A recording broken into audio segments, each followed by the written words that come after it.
Hello, everyone, and welcome back to MF Uncensored. Don't forget, if you guys are listening to us on the go, you could find us on Podbean, Apple Podcasts, Stitcher, Spotify, iHeartRadio, basically anywhere you get your podcast. And of course, you can find more of our content on our website, themisfitfaction.com. There you'll find links to not only this show, but some of our other shows like the Multiverse Fancast and Cinematic Adventures. As always, I'm one of your hosts, Paul, and I am excited. I am pumped. I am ready to do this because we have one of our very first interviews who, well, let's say we've been keeping in touch for a while. We've been watching each other grow and change and evolve, and our shows have grown, our merchandise has grown, and he's even wearing one of our shirts. He was one of our first customers when we launched our merch store, and that's Mr. David Keck. David, how are you today? Man, I'm great. I'm so glad that we were able to make this happen again. With 24 hours notice. Yeah. Like, Yeah. so full disclosure, right? We'll go back. I like to pull the curtain back because people want to know how this sort of thing happens. David and I met probably like what, 2 years ago Yeah. now? Yeah, just Yeah, about. I was just getting started. Yeah, and so were we on this show. So MF Uncensored was a nice little baby, a very immature and poorly edited baby. Anywho, so David and I were connected through a mutual party who was working with both of us, and we hit it off almost immediately. And David has been not only a huge supporter of our show, but also there are times where I'll do a great interview with somebody and we may not talk ever again. Like, hey, great interview. This was awesome. See you later. All right, pound it out. We're done. For David, like, not only did he and I stay connected, and I think he likes my wife more than me, which is fair because everybody likes my wife more than me, but also she did the interview with us and it always clicked. And whenever we get a notification from David, my wife goes, "Oh, I love him." It's actually my favorite thing. That is my favorite thing. Like I love producer Melanie, and my favorite part of your show is when she chimes in every now and then, Every now. she's just my heart. So it's funny you say that. This is a fun story. So we have a friend who I met through work, and he started podcasting right after I did. And he was always like a YouTube guy and stuff like that. And he created a show called Hey Pal, What's New? His name's John. And Melanie was actually at my job doing observation hours for her grad school program, because that's not confusing. And she met John. And she knows of John. She never met him before. And he's like, "Oh my God, the famous producer Melanie." And it's funny that you called her that because that's what everybody calls her. Anybody who Yeah. like listens to the show or has been around, like they call her producer. And he goes, "So what exactly do you do?" She goes, "I fixed the lighting once." And suddenly I'm the producer of the show.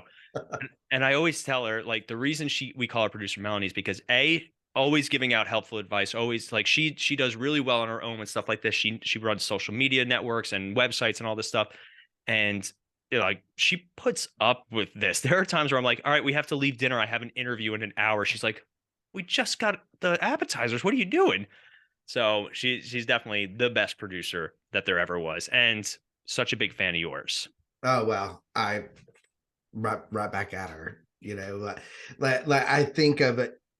One of my favorite interviews that I did, and not to get too far ahead in what we're going to talk about today, but when you all heard my story and asked for me to be on your show, when I logged in and I saw Miss Producer Melanie sitting there, you were like, she heard your story. This really touched home with her, with her career and everything going on, and who she stands for as a person, right? And can she set in? She doesn't do this often, and I think about that all the time. Like my heart goes. I just love you guys. I'm such a fan.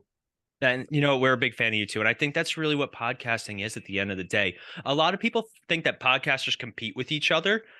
A good podcaster works well with other podcasters. And I find that the conversation with other podcasters, especially, is just always a little bit more interesting. Because even if we have similar stories with podcasting, it's still going to be a totally different road that we're on. Yeah, I don't feel like I agree 100% because I don't feel like there's any competition. That there's enough room for all of us. And I don't know any other podcaster that doesn't want to see me succeed and vice versa. Right. I think that is so great.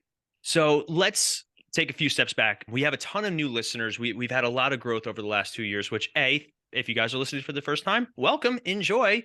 It's gonna get weird, and that's what we do best here. We get a little weird, but sometimes we also talk about some serious things, and we talk about, what life really is. And, sometimes life isn't very pretty. And David has an incredible story. Let's first start off by saying what the name of your podcast is. Yeah. So the name of my podcast is Surviving Abuse Podcast. And, it's funny. I do have it. Remind me at the end. I do have a referral for you. So Oh, remind me. perfect. Yeah. It's been a wild couple of weeks. So it's funny when David and I were connected through a mutual party. Nowadays, if you want to find a guest, like you just go on Facebook and like you and I are in all the same groups. So like I'll sometimes see Yeah. like you post in there, hey, I'm looking for a guest, and the best is like I'll comment on it and be like, David's awesome. And like he was a great interview. And like stuff like that always kind of gets me. And I really enjoy the community. Podcasting communities are very tight and they Yeah. always work well. But so tell everybody a little bit about your podcast first, and then we'll talk a little bit about how you got there and your story to it.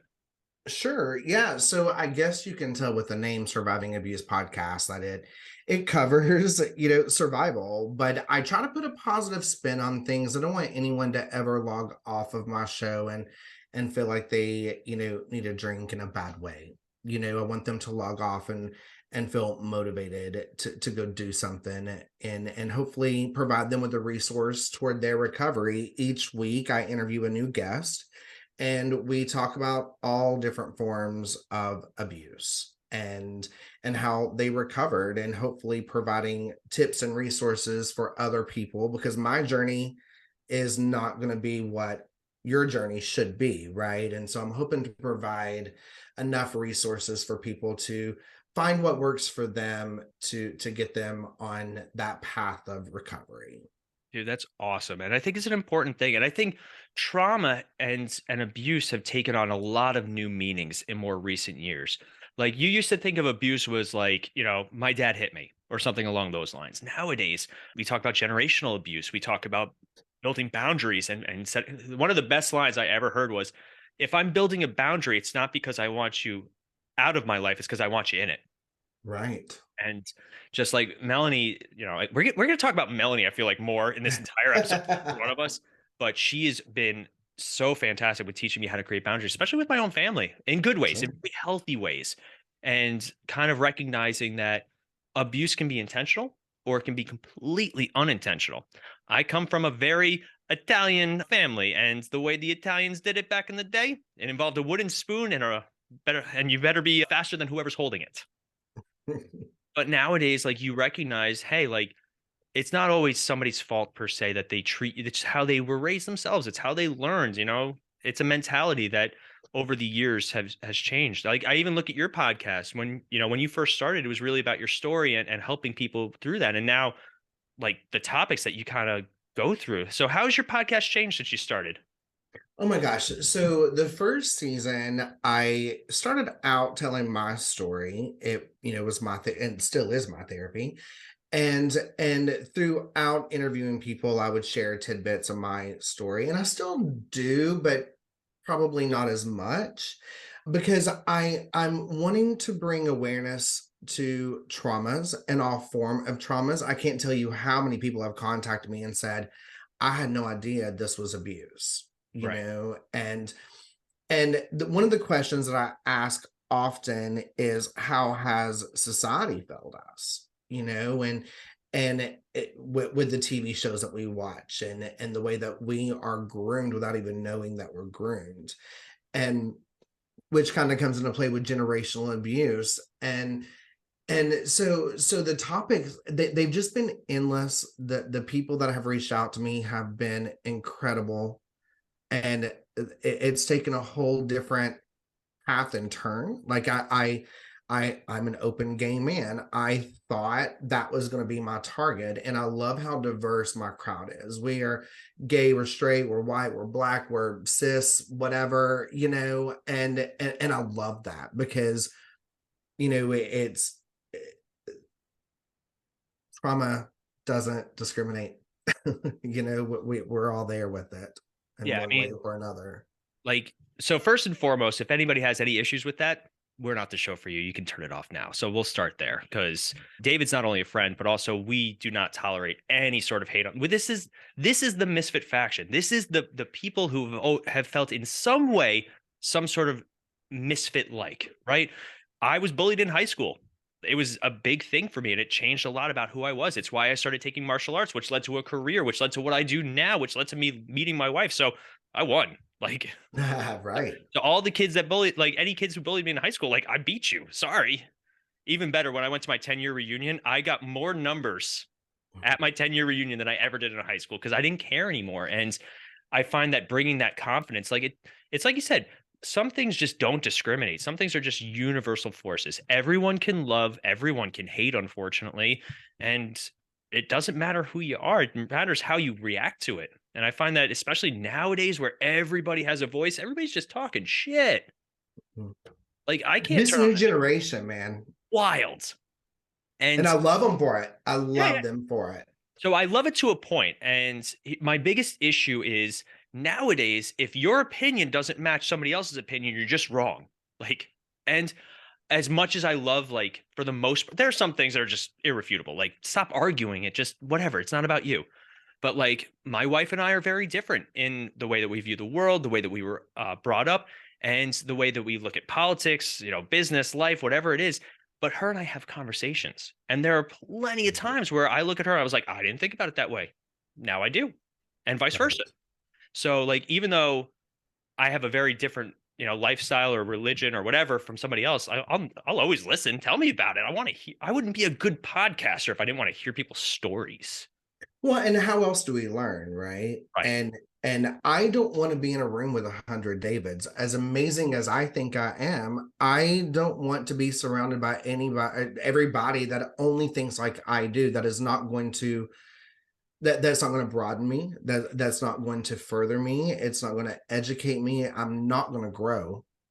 And so I want those conversations. I want these conversations. The hardest conversations are the ones that you learn the most from, but it's how people Mm. it's like I said, it's how people react. And Right. I've had people argue with me and tell me that I'm wrong, and like, okay, like that's your life, man. Live it, enjoy. Like, Sure. I'm still gonna go home and go to sleep. I'm still gonna go home to my supermodel wife and enjoy myself. Like, Right. oh my god, I'm married so out of my league. Everybody says it. I'm like, yeah, No, man. that's all good. 100%. And what I would like to say about when I said how much I love this generation is what I mostly mean by that is with my actual day job. I do a lot of interviewing, I do a lot of recruiting, and I love when I'm interviewing people in this generation. Sometimes I tell them, what this job pays, and they're like, they don't mind a bit to say, no, I know my worth. Right. And I respect that. I loved that. I love that because I was taught you go make to this minimum wage job and you work bigger and better than the manager to hopefully one day get a raise, and do everyone else's job hoping to get that raise. And they're like, no, I will give you 100% of what you pay me for. And I love that. I think that's an important mentality nowadays, know your worth, know what you're there for. Grind, work hard though, and that's where the discrepancy I feel like happens. Like, it's one thing for me to go into an interview and be like, well, how much do you want to make? And I'm like, I'm worth this much. Well, we can't pay you. All right, that's fine. But if I take that job and I just do the bare minimum, expecting to make more just because I asserted myself, then that's where the discrepancy falls. I Sure. respect anybody who works hard, and I don't care what you do. I don't care if it's a hobby like podcasting. For me, podcasting is more of a hobby. It's something I enjoy to do, but it's got a lot of work behind it. And sometimes it works out super beautifully where it's like, hey, you want to record tomorrow, David? Yeah, let's do this. And then other times I'm going back and forth with emails. I'm editing. I'm this, I'm that. So I think a work ethic, you got to find that right balance. And I do agree with you though Yeah. completely that having those workplace boundaries, especially nowadays, huge. Like, I look back at my previous career, and as grateful as I am for it, I was working 60-hour weeks, making a salary of about $32,000, which when you're 18, 19, you're like, yes, that's awesome. If I work 60 hours a week at my current job, I won't say how much I would make, but it was a lot more. Right. So I look back on it, I'm like, what was I do? Like, I was burning myself out just to Mm. get a pat on the back. Right. But let's go back to David because I could go off like for hours about work. Same. Yeah, right. Same. Well, you know, work is one of the like your job is such an important part of what you do. And it's like it's always the first person. Like if you meet somebody for the first time, it's what they ask first. Oh, what do you do? And I'm like, Mhm. I start making up things. Like I'll just be like, I'm Batman. What are they going to argue? What are they going to argue with? But let's talk about your story because I do want your story to get out, especially for our new listeners. So, David, if you don't mind, just kind of jumping into your story. Yeah. So again, I'm an open gay man in the South, and I live in Tennessee. And 8 years ago, I was a victim of a brutal hate crime. I am very fortunate. I did not know hate existed until 8 years ago. I have an amazing family, a supportive family. Being gay was not frowned upon, even in the South, here with my Southern family. And my world completely changed 8 years ago. So there's a bar that my friends and I used to frequent, and it's a karaoke bar, and it's predominantly straight, but I never felt out of place there. Like I would get on stage and sing Shania Twain when I felt like a woman, and men were singing along with me and buy me a beer after. And one night we went, and there was, I guess, a man there that didn't like me and saw me and wanted to hurt me, and he did. So there's a lot at this part that I don't remember. There were witnesses and surveillance cameras, so I'm gonna have to kind of talk from that. But so surveillance cameras show that I got up from the table and I was going to the restroom, and this man stopped me and talked to me, and it looked like a pleasant conversation. We talked for a few minutes. I gave him a business card and went to the restroom and came back, walked right past him, got with my friends, paid our tab, and three of us walked out the door together. Well, then a couple of minutes later, surveillance cameras show that he leaves alone. Fast forward, since we don't know what happened, 18 hours later, my body was found. And so it looks like he followed me home, broke into my home. He, trigger warning, but he brutally raped me with himself and foreign objects, and spent hours beating me until he thought he killed me.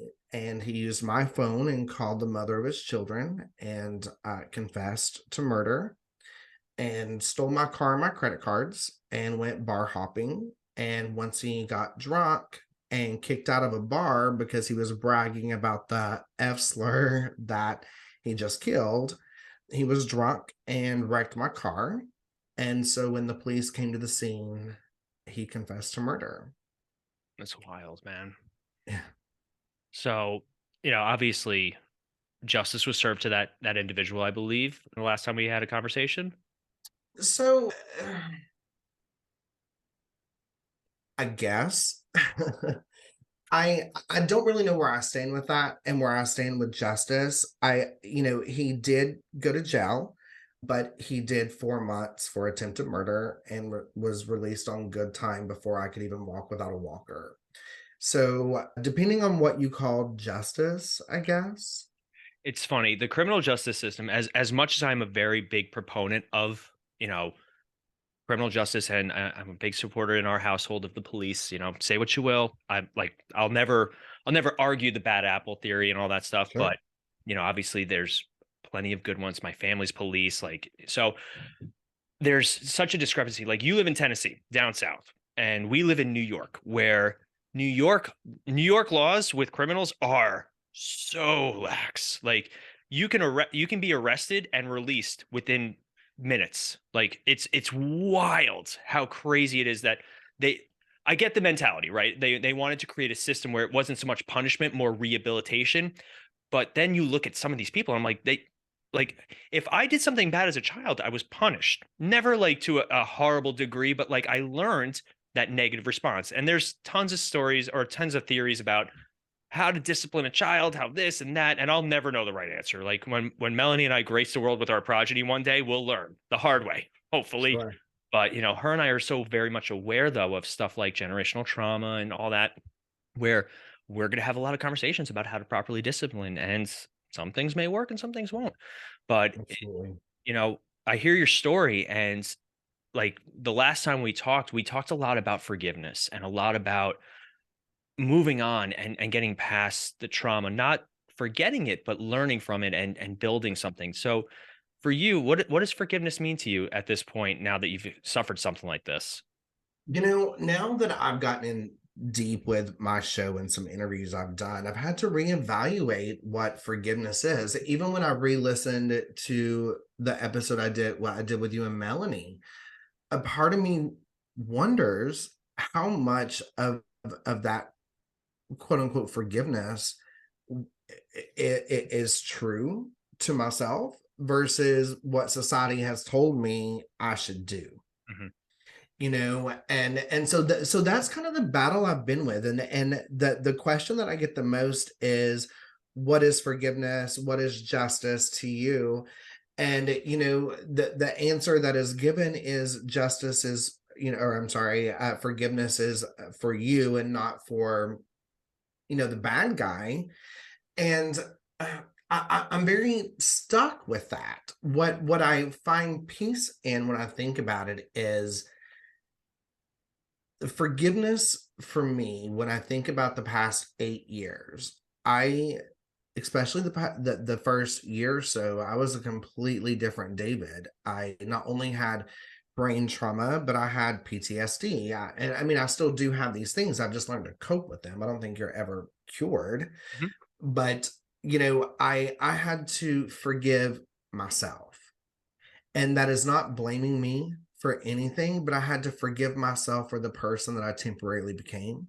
Right. I had to forgive myself for wishing he had finished the job because I couldn't handle this new David. I had to forgive myself for the doubts and fears that I had. And once I realized that it had nothing to do with telling him I accept your apology, which I'm never going to get, but telling myself that, David, I forgive you. You really were a victim with this, and absolutely you acted out in some ways and did some dangerous things afterwards during recovery when your brain and mind was just so torn because you found that there are monsters underneath your bed. Then once I was able to say, David, I forgive you, then there was just this cleanse, the sigh of relief. I think everyone focuses on, I've got to forgive the bad guy that did the bad things. And sometimes it's just forgiving yourself, even when you're not to blame for the bad things, but the place that you get in for even if it's temporary, and that to me just changed everything. That's dude, I got chills, man. Why is it every time I talk to you, like I'm like, oh God, Look, I'm very powerful, and I'm just kidding. my magic is very strong. Don't worry. That's why I'm such a good podcaster. But no, so I'm just kind of give me a second. I'm processing. I'm putting it all Yeah, together because I have a tendency to just kind of start talking and then it doesn't come sure. out the right way. I learned that in my first year of marriage, apparently. You learn a lot being married, and one of the first things I learned was there is a right way to load the dishwasher, and apparently there's the right way. But Fair enough. I like your take on forgiveness because especially nowadays, like I'm a big proponent for therapy and kind of excuse me, dealing with your own stuff. And I talk to somebody and I'm proud to admit it. Like it's more just for my own emotional kind of like palate cleansing almost. It's like I love my wife and I tell her as much as I possibly can, but there are certain things, especially about my past and my childhood, that I don't even know are issues. And sometimes it's just nice to have a completely neutral party that just almost word vomit all over. And, I struggled with a lot of self-image issues. So when you talk about forgiving yourself to move on and not so much forgiving another person that did something to you or had a negative impact on you, I think that's really powerful. And I think it's like you said, that's where people need to start. I've worked with victims. Melanie's worked with a lot of victims in her previous line of work. And just yeah, I feel like if more people conveyed that message that, hey, it's got to start with you. And you may do something stupid or silly in the meantime, but at the end of the day, it's on you. Like, I think that's an important message, and I think that people gain a lot of value from hearing that from somebody who, all intents and purposes, looks like they're doing really well for themselves. I told him he looked way better than I do in this podcast, and I was really upset with him because David looking like a 10, and here I am looking like I slept in the basement with the cat because we're renovating. That man is the t-shirt. It It's the is t-shirt that does it. it's the best t-shirt. I still love that. We're redoing our merch too, so that'll be fun. I'll have to make sure that I let you know when that happens. Yeah, please do. Yeah. So let's talk a little bit more about what you've been up to. So you've been doing more interviews. Tell us a little bit about some of the most recent interviews you've done. Yeah, so one of my, I don't want to say proudest because I don't want it to dare sound like I'm belittling anything that I've Right. done, but I did my first mini series with the Rebecca girls, and I've gotten very deeply involved with the TTI, the troubled teen industry, Gotcha. which I didn't even know was a thing until I met these girls. And it's like a boarding school Hmm. that parents will send their children to, looking at this brochure thinking that they're quote unquote troubled teen who maybe snuck out their bedroom window or smoked marijuana or had premarital sex things Not to the get into. marijuana. Not the Not the marijuana. marijuana. The devil's lettuce. Oh God. So dumb. Right. Yeah. And these families pay crap tons of money. I mean, it's a multi-billion dollar industry, but there are women that are now contacting me now that the Rebecca series has been released of they would go there pregnant or they would get pregnant while they were there because they would be sexually assaulted by the staff, but then they would take the babies to like a Walmart parking lot and sell them. Jesus. And yeah, and so there's a group of women that have gotten together and they're wanting me to be a part of helping them find their babies, which Wow. would not even, I mean, their kids are probably my age at this point, Right. but what's so terrifying about these schools is, it sounds, when you talk about it, it sounds like things are happening in the 60s and 70s, which is when it started. But today, while we're having this conversation, there's a kid standing up against the wall in their own urine reciting Bible verses. Jeez. And so, actually, Paris Hilton, to show that it doesn't discriminate, the Hilton sent Paris Hilton to one of these schools as a troubled teen, not realizing what it was Mm. or realizing even who she is and the power that her family has. And she just recently released a book a couple of weeks ago exposing the TTI. She is ready to shut these things down. And that's actually how my podcast was promoted on the Times Square billboard in New York City because of Paris Hilton and the TTI. Like that's kind of how it all happened. Like Paris Hilton knows my name right now. That's so like sidebar on this very serious conversation because like I do want to talk a little bit more about this, but Yeah. you sent me a message like at like I think I finally got it like at midnight or something like that because I have weird sleeping habits at this point, and Uh, like you put out there that like, hey, dude, I was on the billboard. I was like, no, you weren't. I look at it, I was like, holy shit, and I show Mel, yeah. I'm like, Mel, you got to see this. This is wild. So like, Yeah.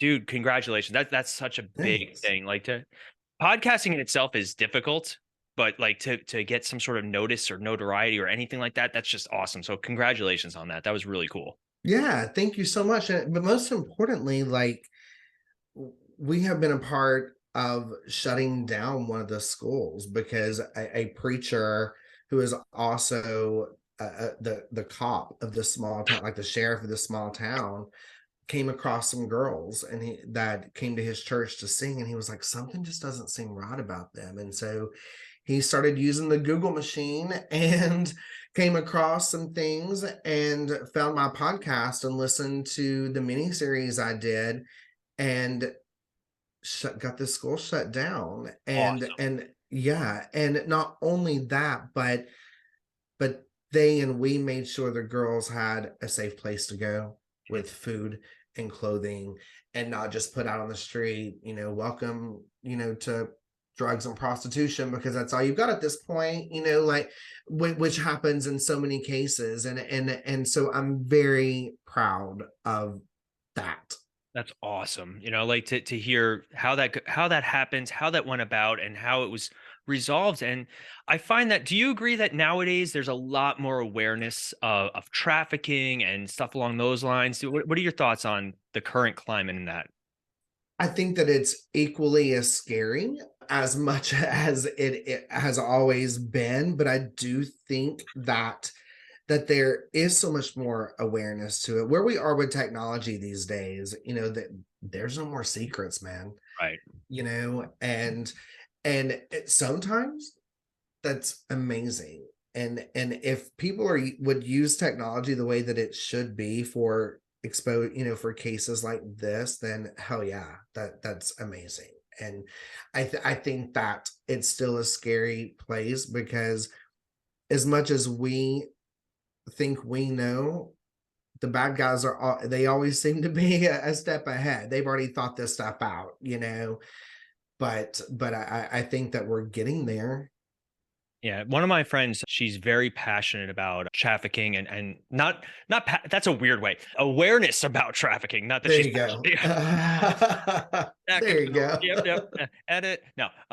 And she's constantly posting things. And so like I started looking at it and I was like, you look at like the big adult entertainment industry. And I have no problem with adult entertainment. If you enjoy your pornography, as long as it's all done on the up and up, which is such a strange thing nowadays. It's an ever-changing industry, but Pornhub has gotten a lot of flack for its involvement or alleged involvement with child trafficking. And as Mhm. much as I am a very big proponent for whatever excites you, whatever you enjoy, as long as you enjoy it healthy, like cool, do that. But then do I want to support a system or an organization that has this moral potentially, issue Yeah. where they're doing something illegal or they're doing something that morally I don't agree with. And it's a fine line, unfortunately. And I think that bringing awareness to this sort of stuff is an important thing. And I think your podcast is a great way for people to do that. And the fact that you got people reaching out to you, that's like, how does that make you feel?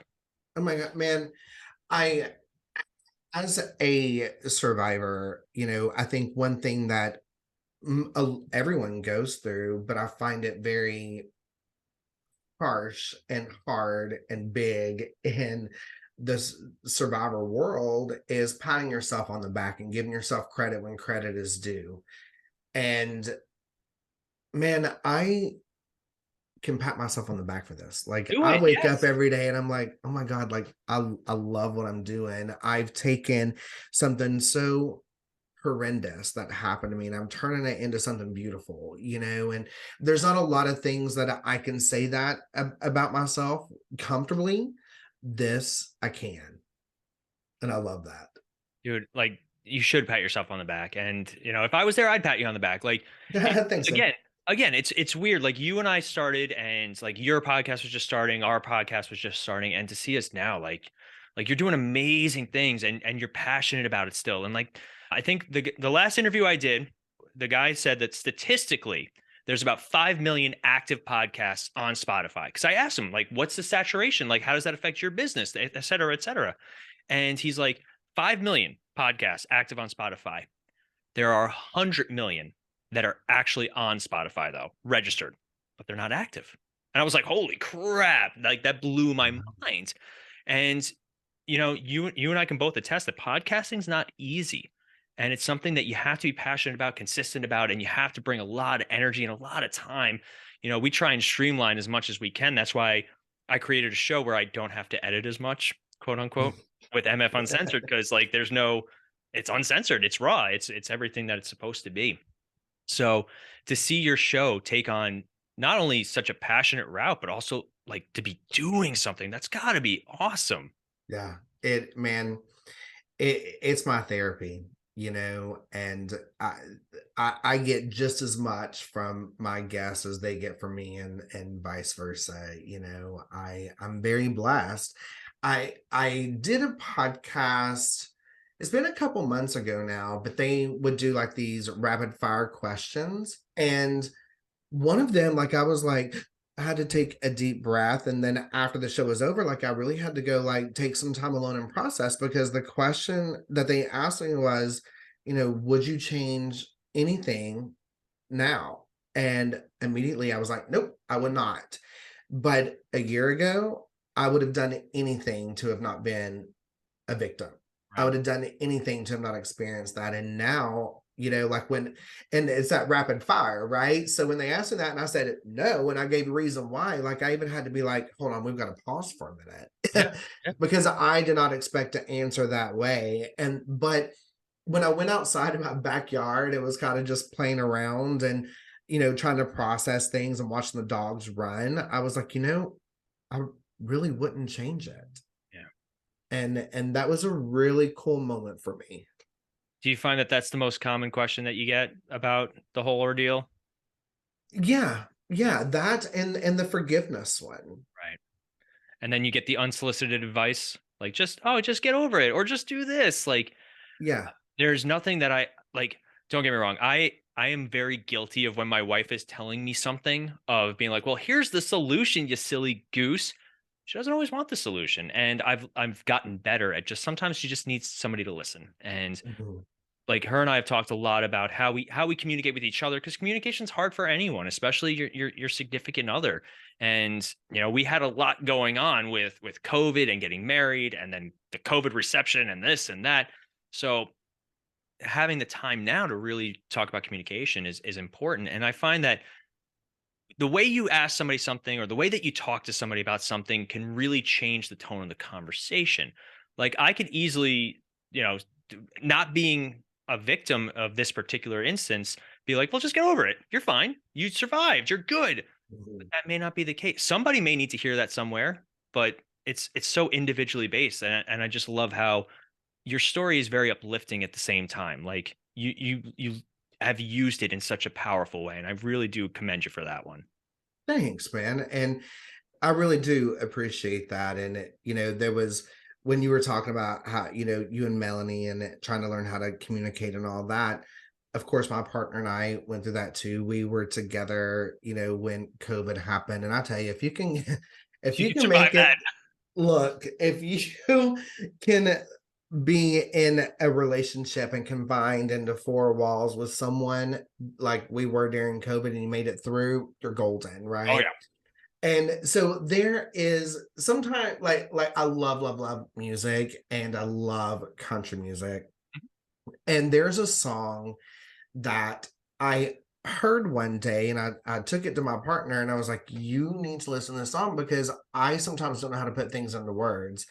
And the name of the song is Sometimes Loving Me Just Means Leaving Me Alone. Right. And it was just so beautiful because the way she's saying is like sometimes I just need a minute. Yeah. And let me go be mad over here for a minute. Like nothing's going to break us. Just I need to be mad for a minute, or I need to be confused for a minute, or I need to run through all these scenarios in my head for a minute. And that's okay. Like one thing I always say is it's okay to visit these dark places. Just don't unpack your suitcase and live there. That's where it gets dangerous. I like that. It's funny because for Melanie and I am a morning person. I am once I'm up, I'm ready to go. Let's do this. I'm gonna have my pre-workout. I'm gonna do an hour-long workout. I'm gonna do all these things. And she's like, I'm going back to sleep. And like those are things that you learn. And I that's funny you bring that up because that's her. So like she's like, I just need a minute. I'm not mad at you. We're not breaking up. I just need a minute. And for me, Right. I have anxiety and I have things that I get anxious about still, even though I'm almost 40. Like I'm closer to that precipice than I am to 30. I'm not going to say my exact age because it still makes me a little sad. But like, I'm a quote unquote adult. I always say I'm a big kid with adult money and adult problems. Like you would think as you get older, like it just goes away. But now that I've kind of embraced that, it makes it easier for me to deal with. She's got something going on. I like it's not about me. And it's not a direct reflection. It's her thing. And it's like you said, it's not I used to unpack and live there. And I'd Mhm. be like for hours, I'd be like, are you mad at me? What's wrong? Did I do something wrong? Yeah. Like, are you okay? And she's like, I just got home from work. Like I need a minute. Mhm. Yeah. Like, I was like, "Do you want wine? I'll pour you wine. I'll go get you some wine. Do you want Chinese? I'll go get," like, and I overcompensated and I overdid it, and because she's the love of my life, and I've never had that before, and Right. I was scared that I would lose her by not trying hard enough, and she said, "You're doing everything you're supposed to. Relax, like, you're good." So, Mm. it's funny you bring that up because that's just such a nice parallel between the 2 of us. Yeah. Speaking of parallels between the 2 of us, segue machine right here. Now, David is wearing one of our shirts. Now, I heard that you release merch. Man, so people like me. Weird, right? And that's so weird for me to say, but people are messaging me and they're like, how do I get you on a coffee mug? How do I get you on a pair of socks? How do I get you on a shirt? And I'm like, what, you want to buy things with me on it? And so we opened up a new shop and people are going crazy over it. And I even put some funny things in there, mostly just to kind of buy for like little gag gifts, but there Yeah. may or may not be a David shower curtain. There may or may not be a David jigsaw puzzle, but Awesome. guess what everyone's getting for Christmas? I know, right? I gave everybody like stickers and shirts last year, I think. Yeah. Yeah. So, we have, and actually, I'm glad you brought this up because I Yes. have something for you and Melanie Oh that boy. if you will email me your shipping address, but I got you all a Surviving Abuse podcast hat made. Oh, that's It awesome. still has the tags on it because they're brand new. Hold on, put it back up again. I'm gonna actually take a picture of it to send to her right Oh, now. yeah. This is actually happening live. That's awesome. Oh, that's so And cool. then I got you a shirt made. You didn't have to do all that, man. Oh, that's awesome. Thank you. No, no, and nothing is ever because we have to, right? But you all have liked my post, comment on my post, had me on your show, supported me when you and Melanie had me on and she was like, I don't really do this, but I'm going to come on because I want to. Like those things mean the world to me, and that allyship. We kind of talked about this before we started recording, but I live in Tennessee, and right now Tennessee is not playing in my favor. I mean, I'm not a drag queen, but I have friends that are. I'm not transgender, but I have friends that are. But those are, that's just the part of the community they're focusing on right now, and then I'll be back to another part. And people ask me all the time because I lived in Tennessee when my hate crime happened, and then now with all these laws and crap that's going on, they're like, why haven't you left? Why haven't you just packed up and left? And my answer to that is because I want to be a part of the change, because I'm strong enough to handle this. And I if I just up and leave, then there's not going to be a change, Right. and I have to be a part of that. And for you all to have never met me, heard my story a couple of times, but to stay in contact with me the way that you do, to show your love and support the way that you all do. Nothing is ever because I have to, but like as soon as I found out, like when I opened my store, they're like, oh, you get X amount at, for what, I don't know what they call it. Why am I going blank? Whatever word they called it.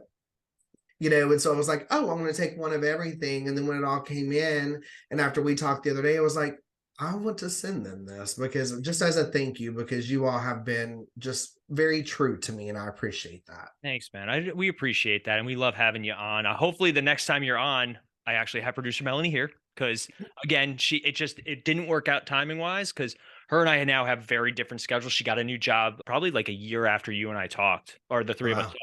She got a new job where she works like the nighttime, so I work during the day.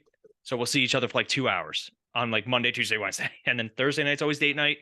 And so we're gonna try the next time though to definitely get the three of us back on because like everybody just sometimes it just clicks, and it just clicks in the Mhm. best possible way. And like there, don't get me wrong, I've only had maybe one interview that I consider bad, but then like the rest, like there's good and then there's just right. And usually right is good, but not every good podcast is right. And every time we talk, it just always feels right. So thank you, Thank David. So make sure you guys check out David's merch store. We'll link it in the episode description. And obviously, I have a feeling you're going to see him comment on our post and we're going to comment on his post. So you. check him out, like Surviving Abuse Podcast. It's powerful stuff. So get ready for a ride. Like it's important stuff. I think it's valuable stuff. And, we love you, David. So Man, I you'll love you guys. we'll Thank you have you so definitely back much. on the show soon, but that's going to wrap us up for today. David, thank you so much for jumping on today. I really do appreciate it. Oh yeah, anytime, man. Thank you. I'm going to hold you to that. All right. Take Sounds care. great.